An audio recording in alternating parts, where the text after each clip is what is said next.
प्रवृत्ति है, मानसिक प्रवृत्ति है मानव की। कुछ साथी उसमें चले गए, लेकिन हमें पता था, इस चीज का आभास था कि ये बहुत खतरनाक है, इसके परिणाम बहुत खतरनाक होंगे। हमने 2003 में ही जंतर मंतर पर school teacher federation of India के आह्वान पर, और दुर्भाग्य की बात है कि 2013 तक समाजवाद में भेजे हुए बीच में 2013 के अंदर PFRDA बिल पास हुआ है। तब तक चाहे कांग्रेस की सरकार थी, चाहे बीजेपी की सरकार थी, 2004 में अटल बिहारी वाजपेयी इसको लेकर आई।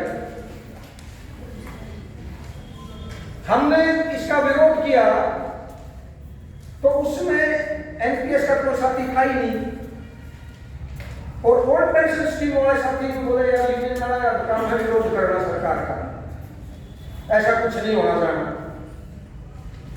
और जब एनपीएस के साथी आए तो उनमें से भी कुछ लोग ये कहने वाले थे कि इनका तो पेट में मरोड़ उठ रही है कि जब हम रिटायर होंगे हमें करोड़ों रुपए लेकर जाएंगे, 10% हमारा जमा हो गया है, 10 सरकार जमा हो गई है, अब ये रिटायर हो महीने में 10-20 लाख रुपए मिल जाएंगे।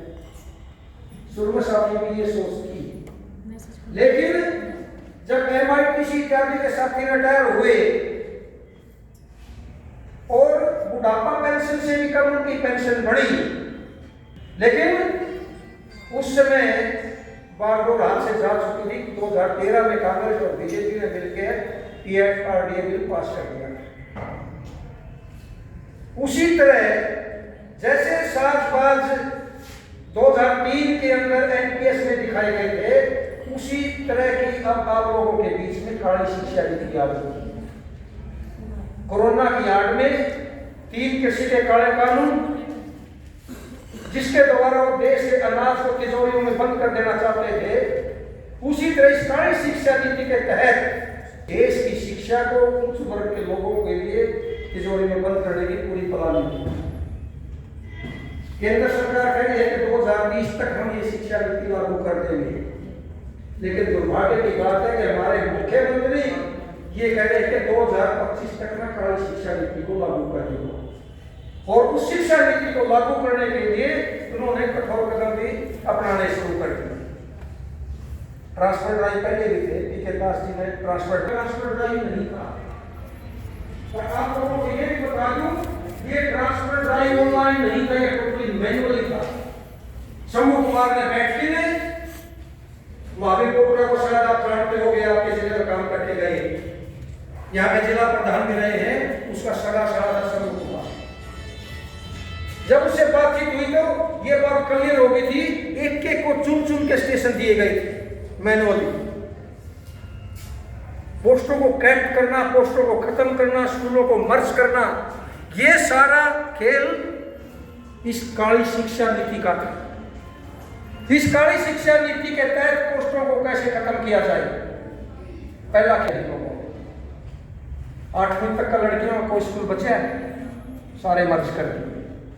आप अध्यापक संघ की डायरी उठाकर देखिए, उसमें आपको आंकड़े मिलेंगे, हर साल के आंकड़े मिलेंगे कि 14,000 कुछ स्कूल है पिछली डायरी में। अब जनवरी में नई डायरी आएगी, आप लोग उस डायरी को उठा के देखना। मैंने अभी आंकड़े मंगाए हैं, 4801 स्कूल बंद कर दिए। जब नया सेशन शुरू होगा 4801 स्कूल का कोड कार्ड सब कुछ खत्म, स्कूल आपके नजरों से बाहर होंगे। 4801 स्कूल बंद होने का मतलब कम से कम 2 टीचर के एक स्कूल में होंगे, 10,000 पोस्ट दी हो गई टीचर्स की। उसके बाद 10,000 कम से कम कुक गए, वहां पार्ट टाइम और एडजस्टेड चौकीदार गए, मतलब कितनी बड़ी छटनी। और रही सही कसर कर दी आप लोगों के बीच में आ गई, शायद आपकी चौंध ढीक हुई है चिराग के ऊपर। नाम बड़े सुतरे लेके आते हैं, वो आप लोगों के चिराग बंद करने की पूरी तैयारी कर दी। कोई लिमिट नहीं है, कितने भी प्राइवेट स्कूल वाले तो इतना तो पता ही था, जाके नहीं थे वो। अब जाके उन्हें शिक्षा मंत्री से भी मिले, वो मुख्यमंत्री से भी मिले कि ये चिराग योजना का हमें पता नहीं था, हमें दोबारा मौका दिया जाए, मौका ही मिल जाएगा अप्रैल में। सरकार ने पूरी कमर कस रखी है। सुनी हो तो हमारे कैथल के साथियों ने आम आदमी बन के,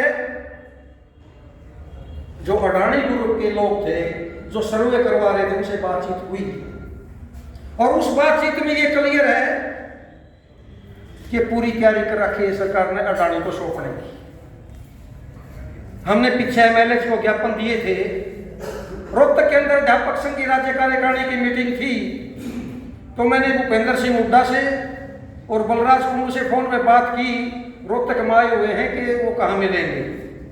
हुड्डा साहब नहीं थे,